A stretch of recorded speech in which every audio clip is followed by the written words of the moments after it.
পড়াশোনা সংক্রান্ত গুরুত্বপূর্ণ আপডেট পেতে অবশ্যই চ্যানেলটিকে সাবস্ক্রাইব করো এবং পাশে থাকা বেল আইকনটিতে অবশ্যই ক্লিক করো। Welcome to Suvendu academy. Suvendu একাডেমিতে তোমাকে স্বাগত। আজকের আমি এই ভিডিওতে আলোচনা করব যে সমস্ত ছাত্রছাত্রী প্রাক প্রাথমিকে পড়াশোনা করছো তাদের জন্য তোমরা প্রথম পরীক্ষা দিতে যাচ্ছ, সেই প্রথম পরীক্ষার প্রশ্নপত্র অর্থাৎ ফার্স্ট ইউনিট টেস্ট, যে প্রথম পর্যায়ক্রমিক যে পরীক্ষাটা হবে তোমাদের, সেই পরীক্ষার প্রশ্নপত্রের মডেলটা কীরকম হবে এবং কিভাবে প্রশ্নের উত্তরগুলো করবে, পুরো ভিডিওটা দেখো, তাহলেই বুঝতে পারবে তোমাদের প্রশ্নপত্রটা কেমন হবে এবং প্রশ্নের উত্তরগুলো তোমরা কেমনভাবে লিখবে। ঠিক আছে, এটা একটা মডেল প্রশ্ন বলতে পারো। এই প্রশ্নগুলো অবশ্যই ভালো করে দেখে যাবে, তাহলে বুঝতে পারবে। বা যেসব গার্ডিয়ানরা দেখছেন তাদেরকেই বলবো, অবশ্যই প্রশ্নপত্রের ধরনটা হবে এরকমের। প্রথম যে পরীক্ষাটা হবে প্রাক প্রাথমিক, সেই প্রাক প্রাথমিকে যে প্রথম পরীক্ষাটা হবে, প্রথমের যে তিনটি জিনিস আছে, এখানে তিনটি জিনিসের উপর আমরা আলোচনা করব। সেই তিনটি বিষয়ের উপর আলোচনা করলে সেখানে বুঝতে পারবেন কিভাবে প্রশ্নটা আসবে। ছাত্রছাত্রীদেরকে যদি সেইভাবে বোঝানো যায় যে এইভাবে এই ধরনের প্রশ্নগুলো আসে পরীক্ষায়, তাহলে তার ছেলেমেয়েরাও ভালো বুঝতে পারবে এবং প্রশ্নগুলো তাড়াতাড়ি করে লিখতে পারবে। ঠিক আছে, এটা একটা মডেল প্রশ্ন। এই মডেল প্রশ্নটা ধরে ধরে আপনারা বাড়িতে ছেলেমেয়েদেরকে, যারা প্রাক প্রাথমিক অর্থাৎ একেবারে প্রথম শিশু শ্রেণীতে ভর্তি হয়েছে, তাদের যে পরীক্ষাটা হবে সেই পরীক্ষাটার প্রশ্নপত্রটা আপনারা এখান থেকে দেখে নিতে পারবেন। চলুন কীভাবে দেখে নেবেন। একটা প্রশ্ন এইভাবে দেওয়া হবে, দেখুন, নিরবিচ্ছিন্ন সার্বিক মূল্যায়ন সিসি 2022 পর্যায়ক্রমিক 1, অর্থাৎ প্রথম পরীক্ষাটা যেহেতু হচ্ছে পর্যায়ক্রমিক 1, এই প্রাপ্ত নম্বর ঘর আছে, শিক্ষক স্বাক্ষর আছে, এগুলো কিন্তু ছাত্রদের লেখার কোনো দরকার নেই। এটা হচ্ছে শিক্ষক মহাশয়ের কাজ। অর্থাৎ তোমাদের 10 মার্ক পরীক্ষা, প্রাক প্রাথমিকে 10 মার্ক পরীক্ষা হবে কোন বিষয়ে না, সংযোগ স্থাপনের সক্ষমতা। সংযোগ স্থাপনের সক্ষমতা থেকে 10 নম্বর পরীক্ষা হবে। সময় থাকবে 20 মিনিট। 20 মিনিটের মধ্যেই এগুলোর উত্তরগুলো করতে হবে। এবার সেই 10-এর মধ্যে যত পাবে সেখানে প্রাপ্ত নম্বরটা একই ঘরের মধ্যে লিখবে এবং যে শিক্ষক মশাই খাতা কাটবেন সেই শিক্ষকের সইটাই এখানে থাকবে। ঠিক আছে, এটা কিন্তু শিক্ষক মশাইয়ের কাজ। এবার ছাত্রদের কাজ কি? ছাত্রদের কাজ হচ্ছে বিদ্যালয়ের নাম এখানে লিখতে হবে, এই ঘরে যে দেওয়া আছে বিদ্যালয়ের নাম লিখতে হবে এবং ছাত্র বা ছাত্রীর এখানে নাম লিখতে হবে। বিভাগ যদি থাকে, অর্থাৎ ক বিভাগ না খ বিভাগ যদি থাকে তা লিখবে, নাহলে লেখার কিছু দরকার নেই। আর রোল নাম্বার যদি থাকবে, ক্লাসের রোল নাম্বার অবশ্যই আছে, রোল নাম্বারটা অবশ্যই এখানে লিখতে হবে। ঠিক আছে, এই প্রথম কাজ। এরপর চলে আসছি পরপর প্রশ্ন। সংযোগ স্থাপনার সক্ষমতা যে প্রশ্নগুলো পরপর দেওয়া হয়েছে, কী কী দেওয়া হয়েছে এটা দেখে নেওয়া যায়। 1 নম্বর দেওয়া হয়েছে, দেখুন, সার্কেল দ্য ক্যাপিটাল লেটার, অর্থাৎ এখানে অনেকগুলো লেটার দেওয়া আছে, বড় হাতের এবং ছোট হাতের সবগুলো দেওয়া আছে। এখানে যেটা বলা হয়েছে, এখানে যেগুলো বড় হাতের সেগুলো কিন্তু কী করতে বলেছে, সার্কেল মানে কি বৃত্ত করতে বলেছে। আমি উত্তরগুলো কীভাবে করতে হবে সেটাই পরপর আসছি, প্রশ্নগুলো পরপর দেখে নিন। ওকে, 2 নম্বর প্রশ্ন দেখুন, রাইট দ্য মিসিং লেটার। এখানে কোনগুলো মিসিং, ওই যে শূন্যস্থান যেগুলো দেওয়া আছে, মিসিং যে টার্মগুলো, সেই মিসিং টার্মগুলো কোনগুলো হবে লিখতে হবে। ঠিক আছে, এরপর দেখুন, draw the letter of the connecting the dots. এইখানে ডট ডট ডট, ধরুন এই বি লেখা, এখানে দেখতে পাচ্ছেন বি লেখা আছে, এখানে জি লেখা আছে। এগুলো কী করবে, পেন দিয়ে করে বাচ্চা করবে কি, পুরো এই ডট ডটগুলো পরপর করে সব জুড়ে দেবে, জুড়ে দিয়ে ব্যাস কাজ শেষ। এটাই করতে, প্রত্যেকটা এইভাবে কাজ করতে হবে। শুধু পেন দিয়ে সোজা করা লাইনটা আনবে, বি যেমন লেখা হয় পুরো জাস্ট লিখে দেবে, ডট ডটগুলোকে জুড়ে দেবে, কানেক্ট করে দেবে। ঠিক আছে, তারপর চলে আসছি, ম্যাচ দ্য আলফাবেটগুলো ম্যাচ করতে বলছে। এটার সঙ্গে এটা ম্যাচ করবে, এটার সঙ্গে এটা ম্যাচ করবে, এইভাবে ম্যাচ করতে বলা হয়েছে এদিক সেদিক করে। ব্যাস, এই হচ্ছে টোটাল প্রথম 10 নম্বরের ছিল, 10 নম্বর হয়ে গেল। এরপর দেখুন আসবে সমন্বয় স্থাপনের সক্ষমতা। এটাও থাকবে 20 মার্কের, 20 মিনিটের 10 মার্ক পরীক্ষা থাকবে। এখানেও ঠিক একই রকমভাবে বিদ্যালয়ের নাম, ছাত্রছাত্রীর নাম, বিভাগ এবং রোল নাম্বার লিখবে। ঠিক আছে, ব্যাস এটা দেখে নিন। এটাও নিরবিচ্ছিন্ন সার্বিক মূল্যায়ন 2022-এর সমন্বয় স্থাপনের সক্ষমতা। এটা একটা প্রশ্ন, প্রথম একটা প্রশ্ন দেখালাম, এটাও একটা প্রশ্ন, ভাগ বিষয় সমন্বয় স্থাপনের সক্ষমতা। এখানে কীভাবে করবে, দেখে দেখে লিখো, অর্থাৎ এখানে যেভাবে অটা লেখা আছে এই ঘরের মধ্যে অটা লিখবে। ঠিক আছে, এখানে আ লেখা আছে এই ঘরের মধ্যে আ লিখবে, হর্ষই লেখা আছে হর্ষইটা লিখবে। এইভাবে জাস্ট এইটাকে দেখে দেখে এখানে লিখতে হবে। ছাত্রছাত্রীদের যারা পড়বে বা যারা পরীক্ষা দেবে তাদেরকে জাস্ট এইভাবে বুঝিয়ে দিতে হবে। যদি আপনারা এটার একটা পিডিএফ আপনারা পেয়ে যান বা ডাউনলোড করে নেন, দিয়ে ওটা যদি জেরক্স করে আপনার ছাত্রছাত্রীকে বাড়িতে বসে শেখাতে পারেন, তাহলে ছেলেরা আরও খুব ভালোভাবে শিখতে পারবে, বুঝতে পারবে। ঠিক আছে, পরের এখানে বলেছে 2-এর দাগের পরের বর্ণটি লিখো, মানে অয়ের পরের বর্ণটা কী হবে, হর্ষই পরের বর্ণটি কী হবে। ঠিক আছে, এইগুলো পরপর করে পরের বর্ণগুলো লিখতে হবে। ঠিক আছে, ব্যাস।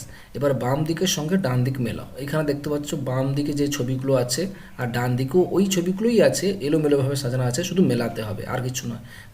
এখান থেকে ধরো এখানে পাতা আছে, এখানেও পাতা, তার এখান থেকে টেনে দিতে হবে। ঠিক আছে, এরপর বলেছে নিজের নাম লিখো, অর্থাৎ ছাত্র বা ছাত্রী যে পরীক্ষা দিচ্ছে সেই ছাত্রছাত্রীর নামটা এখানে লিখবে। সে নিজের নাম লিখতে বলেছে, নিজের নাম লিখবে। এই করে টোটাল এখানেও 10 নম্বর এইভাবে। আচ্ছা, এরপর চলে আসছি সমস্যা সমাধানের সক্ষমতা। সমস্যা সমাধানের সক্ষমতা এই বিষয় থেকে পূর্ণমান 10 মার্কের পরীক্ষা হবে, এটাও থাকবে 20 মিনিট। একই রকমভাবে এর বিদ্যালয়ের নাম লিখবে, ছাত্রছাত্রীর নাম লিখবে, বিভাগ লিখবে এবং রোল নাম্বার লিখবে। ঠিক আছে, এখানে কি না সমস্যা সমাধান সক্ষমতা ব্যাপারটা কি না দেখুন, 1 নম্বর গুণে লেখো। এখানে কতগুলো আছে 1 2 3, এখানে লিখবে 3। এখানে কতগুলো আছে গুনবে, গুনার পর এখানে লিখবে। এখানে কতগুলো আছে গুনবে, গোনার পর লিখবে। এখানে কতগুলো আছে গুনবে, গোনার পর কত সংখ্যা হয় লিখবে, এবং এখানে কতগুলো আছে গুনে লিখবে। জাস্ট গুনে কতগুলো সংখ্যা আছে লিখতে হবে। আচ্ছা, 2-এর দাগে বলেছে পরের সংখ্যাটি লেখো, মানে 1-এর পরের সংখ্যাটা কি নিশ্চয়ই জানো 2। এটা কিন্তু দেখতে পাচ্ছি ইংরাজিতে 1 লেখা আছে, ইংরাজিতে 1 লেখা আছে, 1-এর পরে 2 হবে। এখানে এইভাবে পরপর করে সবগুলো লিখতে হবে। এখানে দেখুন সংখ্যাগুলো দেখে দেখে লিখো, এখানে সংখ্যাগুলোকে দেখে দেখে লিখতে হবে। ধরো 1 লেখা আছে, এখানে 1 লিখবে, 2 লেখা আছে তো 2 লিখবে, 3 লেখা আছে তো 3 লিখবে, দেখে দেখেই লিখতে হবে। আচ্ছা, এরপর চলে আসছি বাম দিকের সাথে ডান দিকে মেলো। এখানে দেখো বাংলাতে 1 2 3 4 5 6 আছে, আর এখানে ইংরেজিতে 5 4 6 2 1 3 আছে। ধরো 1-এর সঙ্গে এখানে 1, এটা মেলাতে হবে, এইভাবে সবগুলোকে মেলাতে হবে। ঠিক আছে, এইভাবে টোটাল 10 নাম্বার দেওয়া হয়েছে। ঠিক আছে, ব্যাস। এখানে দেখো আরও প্রথম পর্যায়ক্রমে মূল্যায়ন 2022-এ প্রাক প্রাথমিক 10 মার্কের মৌখিক হবে। 10 মার্কের মৌখিক হবে কীভাবে হবে, ধরো এখানে দুটো ছবি দেওয়া হয়েছে, বলছে কোনটি বড়, এই বলটি বড় না এই বলটি বড়। কোন বলটি দেখতে পাচ্ছি এই বলটি বড়, তাহলে এই বলটি উত্তর দিতে হবে। ঠিক আছে, এখানে বলছে কোনটি সাদা, এটা কাক দেখতে পাচ্ছি, এখানে বক দেখতে পাচ্ছি, বক সাদা হয়, তাহলে এটাই সাদা। এবার বলছে কোনটি লম্বা, এটা লম্বা না এটা লম্বা, নিশ্চয়ই বুঝতে পারছি এটা লম্বা হবে। তারপর হচ্ছে কোনটি বেশি, এখানে 4টা মোমবাতি, এখানে 2টো মোমবাতি, তাহলে নিশ্চয়ই 4টি হবে। কোনটি সোজা, এটা সোজা না এটা সোজা, দেখতে পাচ্ছি এটাই সোজা, এইগুলো লিখতে হয় প্রথম কথা। ঠিক আছে, আচ্ছা এবার তো আসছি প্রথম পর্যায়ক্রমে মূল্যায়নপত্র 2022-এর পূর্ণমান 10-এর কুটুম কাটাম থেকে, প্রাক প্রাথমিক কুটুম কাটাম থেকে একটা প্রশ্ন করা হয়েছে। এখানে শিক্ষার্থীর নাম লিখবে, অর্থাৎ শিক্ষার্থীর নাম লিখবে এবং রোল নাম্বার লিখবে। দেখুন কি বলেছে, ছবি দুটি জুড়ে জুড়ে সম্পূর্ণ করে। এই ছবিগুলো যে জোড়া নেই, মানে যে ডট ডট দেওয়া আছে, এগুলো কি করতে হবে, পেন দিয়ে জাস্ট জুড়ে দেবে। এইভাবে সোজা করে পেন ধরবে এখানে দিয়ে সোজা সোজা সোজা করে জুড়ে দেবে, জাস্ট জুড়ে দেবে প্রত্যেকটা। এইভাবে যেগুলো ডট ডট দেওয়া আছে সেগুলো জুড়ে দেবে, এইগুলো সব জুড়ে দেবে, ব্যাস এইটুকু কাজ। এরপর দেখো বড় হাতের লেখা এবং ছোট হাতের লেখাগুলি লিখে। বড় হাতের লেখাগুলো এখানে লিখতে হবে, বড় হাতের বি লেখা আছে, ছোট হাতের বিটা কেমন হয় এখানে লিখতে হবে। বড় হাতের এইচ লেখা আছে, ছোট হাতের এইচ কেমন হয় এখানে লিখতে হবে। বড় হাতের এন লেখা আছে, ছোট হাতের এন কেমন হয় লিখতে হবে। বড় হাতের কিউ লেখা আছে, ছোট হাতের কিউ কেমন লিখতে হবে এখানে, ব্যাস এইটুকু। আচ্ছা, এখানে একটা ঘর দেওয়া আছে, দেখো বলছে বড়টির পাশে ডবল টিক চিহ্ন, যেটা বড় হবে ধরো এটা বড় না এটা বড়, যেটা বড় হবে সেখানে ডবল, আর যেটা ছোট হবে সেটা একটাই টিক। ঠিক আছে, দুটো টিক চিহ্ন দিতে হবে বড় হলে, আর একটা ছোট হলে একটাই টিক চিহ্ন দিতে হবে। এইভাবে সবার ধারা দেখতে পাচ্ছি এটা বড়, তাহলে এখানে দুটো টিক চিহ্ন হবে, আর এখানে একটাই টিক চিহ্ন হবে। ঠিক আছে, এখানে টোটাল এই হচ্ছে টোটাল তোমাদের প্রশ্ন। এবার আরও সঙ্গে একটা আছে, দেখো প্রাক প্রথমে মজারু থেকে আছে। মজারু থেকে কী আছে দেখো, ছবি দেখি, গুনি এবং লাইন দেই এবং সংখ্যা লিখি। দেখো এখানে কতগুলো আছে না 3টি আছে, এখানে 3টে লাইন দেওয়া হয়েছে, এখানে 3 লিখলো। এখানে কতগুলো বল আছে না 2টো, তাহলে এখানে 2টো লাইন লিখবো, 2টো লাইন টেনে দেবো, তারপর এখানে লিখবো 2। এখানে কতগুলো কাপ আছে না দেখতে 5টা, তাহলে এখানে 5টা লাইন করবো, তাহলে এখানে লিখবো 5। ঠিক আছে, ব্যাস। এখানে বলেছে নিচের ছবিগুলোর পাশে ভারী হলে টিক চিহ্ন, হালকা হলে গুণিতক চিহ্ন। তাহলে এইটা ভারী না এটা ভারী, নিশ্চয়ই বুঝতে পারছে পাথরটা ভারী হবে, তাহলে ভারীতে টিক চিহ্ন দেবো, আর এটা কি হবে হালকা, হালকাতে যেগুলো গুণিতক চিহ্ন দেবো। এর নিচের ছবিগুলোর পাশে লম্বা হলে টিক চিহ্ন এবং খাটো হলে গুণিতক, অর্থাৎ লম্বা যদি বড় হয় তাহলে টিক চিহ্ন দেবে, আর ছোটো হলে গুণিতক চিহ্ন। তাহলে এটা ঠিক বড় হবে, এটা টিক চিহ্ন হবে। এবার বলেছে যেটি বাকি ছবিগুলোর থেকে আলাদা তার জন্য গোল করতে বলেছে, বৃত্ত আকার গোল করতে, মানে এগুলোর মধ্যে আলাদা। দেখো এই যে একটু খেলার বল, আচ্ছা খেলার ব্যাট, খেলতে হলে জুতো পরতে হয়, কিন্তু এটার দরকার হয় না, এটা আলাদা, তাহলে এইটাকে আমরা গোল করব। ঠিক আছে, এই হচ্ছে তোমাদের টোটাল পরীক্ষার প্রশ্নপত্র। এই প্রশ্নের উত্তরগুলো এবার আমরা পরপর করে দেখে নিচ্ছি কীভাবে করতে হবে। ঠিক আছে, দেখো প্রথম যে প্রশ্নটা ছিল সার্কেল দ্য ক্যাপিটাল লেটার, সব থেকে বড় এটা হচ্ছে বড় হাতের, তাহলে এখানে আমি গোল করলাম। ডিটা বড় হাতের গোল করলাম, এফটা বড় হাতের গোল করলাম, এইচটা বড় হাতের গোল করলাম, আইটা বড় হাতের গোল করলাম, এইভাবে গোল করে দেবে। ঠিক আছে, জাস্ট ক্যাপিটাল লেটার গোল করতে বলা হয়েছে। আর অ্যাট দ্য মিসিং লেটার, এল এর পরে কী হয় নিশ্চয়ই জানো, এল এর পরে হয় এম, তারপর দেখো এম এর পরে এন, এন এর পরে কী হয় ও হয়, ওর পরে পি হয় পি, পির পরে কিউ, কিউর পরে আর, আর এর পরে এস, এর পর টি, টির পর ইউ, তারপরে ভি হয়। ঠিক আছে, আর এটা আমি বলেই দিয়েছি draw the letter the connecting dots. কী করতে হবে, জাস্ট পেন সোজা করে পেনটা এখানে ধরবে, ধরে করে সোজা করে টেনে দেবে, তারপর এইভাবে পরপর ডট ডট করে ডটগুলোকে সব যোগ করে দেবে, পেন দিয়ে যোগ করে সবগুলোকে এইভাবে যোগ করে দেবে। ঠিক আছে, এবার ম্যাচ দ্য আলফাবেট, আলফাবেটে সাজাতে হবে। দেখো এখানে এ আছে, এই যে এখানে এর সঙ্গে তীর চিহ্ন দিয়ে দিয়েছি, এখানে কিউ আছে, এই কিউর সঙ্গে এখানে তীর চিহ্ন দিয়ে দিয়েছি, এইচ আছে, এইচের সঙ্গে তীর চিহ্ন দিয়ে দিচ্ছি, আর আছে, আর এর সঙ্গে তীর চিহ্ন দিয়ে দিচ্ছি, ও আছে, ওর সঙ্গে তীর চিহ্ন, এইভাবে মিলিয়ে দিতে হবে। ঠিক আছে, ব্যাস এটা হয়ে গেল। এরপর পরেরটা দেখো, দেখে দেখে লেখো। ওটা এইভাবে সুন্দর করে অ লিখবে, এখানে আ তো এখানে আ লিখবে, হর্ষই তো হর্ষই লিখবে, দীর্ঘই তো দীর্ঘই লিখবে, হর্ষও তো হর্ষই লিখবে, এইভাবে দেখে দেখে এটাকে লিখবে, এটা যা আছে এটা দেখে দেখে এটা লিখতে হবে। এবার চলো পরের বর্ণটি লিখো। পরের বর্ণ কি, অয়ের পরে কি হয়, আ হয়, অয়ের পর আ লিখবে, হর্ষের পরে দীর্ঘ, হর্ষের পর দীর্ঘ, কয়ের পরে খ হয়, গয়ের পরে ঘ হয়, ওর পর চ হয়, এইভাবে পরের বর্ণটি লিখতে বলা হয়েছে, এইভাবে সুন্দর করে লিখে ফেলবো। এরপর দেখো বাম দিকের সঙ্গে ডান দিক মেলাও। দেখো এখানে পাতা আছে, এখানে কোথায় পাতা আছে, এই যে এখানে পাতা আছে, এখানে পাতার তীর চিহ্ন দিলাম। এখানে কি আছে, ফুল আছে, এই যে দেখো এখানে ফুল আছে, ফুলের দিকে তীর চিহ্ন দিলাম। এখানে সূর্য আছে, এখানে সূর্যের দিকে তীর চিহ্ন দিলে। পাহাড় আছে, এখানে পাহাড় চিহ্ন দিলে। আম আছে, আমের দিকে তীর চিহ্ন। এইভাবে সুন্দর করে বাম দিক আর ডান দিক এইভাবে সুন্দর করে মিলিয়ে দেবে। তো এবারে লিখবে নিজের নাম লিখবে, এবার নিজের নামটা লিখবে। আমি আমার এখানে চ্যানেলের নাম লিখে দিয়েছি, শুভেন্দু একাডেমি লিখে দিয়েছি। এখানে কিন্তু তুমি তোমার নাম লিখবে, অর্থাৎ যে ছাত্র হাতে পরীক্ষা দিচ্ছে তার নাম লিখবে এখানে। আচ্ছা, এরপর দেখো গুণে লিখো। গুণে লিখো, দেখো এখানে কতগুলো আছে না, 3টি, এখানে এই জন্য লিখলাম 3। এখানে কতগুলো আছে দেখো, 1 2 3 4 5 6টি, এখানে লিখলাম ওই জন্য 6। এখানে কতগুলো আছে, 1 2 3 4 5 6 7টি, এখানে 7 লিখলাম।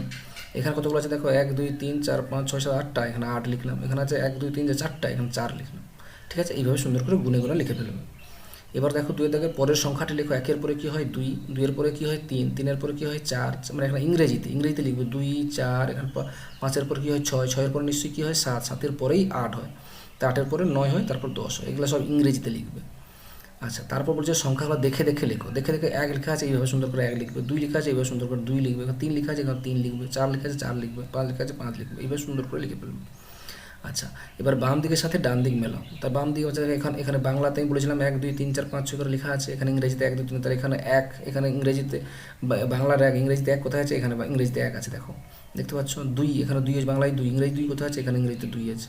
এই যে 3 আছে, ইংরেজি 3 কোথায় আছে, এখানে ইংরেজিতে 3 আছে। এখানে বাংলায় 4 আছে, ইংরেজিতে 4 আছে, এখানে আছে। 5 আছে এখানে বাংলা, এখানে ইংরেজিতে 5 আছে। এখানে 6 আছে বাংলা, এখানে ইংরেজিতে 6 আছে। তা এইভাবে সুন্দর করে এগুলো করতে হবে। ঠিক আছে, আশা করি বুঝতে পেরেছো। ব্যাস, এখানে দেখো মৌখিক যে প্রশ্নটা বলেছিলাম, কোনটি বড়, তাই এই বলটি বড় না এই বলটি বড় না এই বলটি বড়, এই জন্য এখানে টিকচিহ্ন দিয়ে দিলাম। টিকচিহ্ন দিয়েও এটা বলে দিতে পারো, কোনটি সাদা, বক তো কালো, আর সরি বক তো সাদা, আর এখানে কাক তো কালো, তাহলে এখানে সাদা বলেছে, তাহলে এটা টিকচিহ্ন দিলাম। কোনটা লম্বা, এটা লম্বা না এটা লম্বা না, এই গাছটি লম্বা, তাহলে এটা লম্বা দিয়ে দিলাম টিকচিহ্ন। কোনটি বেশি, এখানে 4টি আছে, এখানে 2টি আছে, কোনটা হবে, এইটা হবে, তাহলে এখানে টিকচিহ্ন দিলাম। কোনটা সোজা, এই রাস্তা সোজা না এই রাস্তা সোজা, এই রাস্তা সোজা, তাহলে এখানে টিকচিহ্ন দিলাম। ব্যাস, এইটা হয়ে গেল। এবার এইগুলো দেখো, ছবি দুটো জুড়ে জুড়ে সম্পূর্ণ করে, এবং একটু আগে বলেছিলাম ছবিগুলো জাস্ট কী করে পেন দিয়ে করে ডট ডটগুলো সব এরকম সুন্দর করে পেন দিয়ে জুড়ে দেবে, জাস্ট ডট ডট করে জুড়ে দেবে, জুড়ে দিলেই হয়ে যাবে এই ছবিগুলো সবগুলো। আচ্ছা, এরপর দেখো বড় হাতে লেখা আছে, ছোটো হাতে লেখাগুলো লিখতে হবে। এখানে বড় হাতের বি, এটা ছোটো হাতের বি লিখবে এইভাবে। বড় হাতের এইচ আছে, ছোটো হাতের এইচ লিখবে। বড় হাতের এন আছে, ছোটো হাতের এন লিখবে। বড় হাতের কিউ আছে, ছোটো হাতের কিউ লিখবে। সুন্দর করে এইভাবে লিখে ফেলবে। আচ্ছা, এইখানে সুন্দর দেখো, এখানে বলেছিলাম যে যেটা বড় হবে সেখানে ডবল টিক চিহ্ন হবে, অর্থাৎ 2টো টিক চিহ্ন হবে, আর ছোটো হলে একটাই টিক চিহ্ন হবে। এখানে যেহেতু একটু এই ফুলটি বড়, তাই এখানে 2টো টিক চিহ্ন দিয়ে দিয়েছি। এইটা ছোটো, ওই জন্য একটাই টিক চিহ্ন। এই মাছটা ছোটো না এই মাছটা ছোটো না এই মাছটা ছোটো, তাই জন্য একটাই টিক চিহ্ন। আর যেহেতু বড় এটা এই মাছটা, তাহলে এখানে 2টো টিক চিহ্ন দিলাম। তারপরে দেখো এখানে গ্লাস দিতে হচ্ছে, এই গ্লাসটা বড় গ্লাস, তাহলে বড় গ্লাস হলে এইটাকে ডবল টিক চিহ্ন দিচ্ছি, আর ছোটো গ্লাস হলে একটাই টিক চিহ্ন। এখানে দেখতে পাচ্ছি এর শামুকে ছোটো শামুক, এটা এই জন্য একটা টিক চিহ্ন, এটা বড় শামুক, এই জন্য 2টো টিক চিহ্ন। এখানে বল একটা আছে, এই জন্য টিক চিহ্ন একটাই, ছোট্ট টিক চিহ্ন, ছোটো বল। এখানে বড় বল আছে, এই জন্য 2টো টিক চিহ্ন। বড় আম এটা আছে 2টো টিক চিহ্ন, আর ছোটো আমের জন্য এটা টিক চিহ্ন। এইভাবে সুন্দর করে টিক চিহ্নগুলো দিয়ে দেবে। আচ্ছা, এরপরে দেখো এখানে ছবি দেখি জানি, দাগ দিই এবং সংখ্যা লিখি। এখানে কতগুলো আছে, 3টে, এই জন্য 3টে দাগ দেওয়া হয়েছে, এখানে 3 লেখা হয়েছে। এখানে 2টো আছে, এই জন্য 2টো দাগ দিয়েছি, এখানে 2 লিখলাম। এখানে কতগুলো আছে, 1 2 3 4 5টা, এখানে 1 2 3 4 5টা দাগ দিলাম, এখানে 5 লিখলাম। এইভাবে সুন্দর করে লিখবে।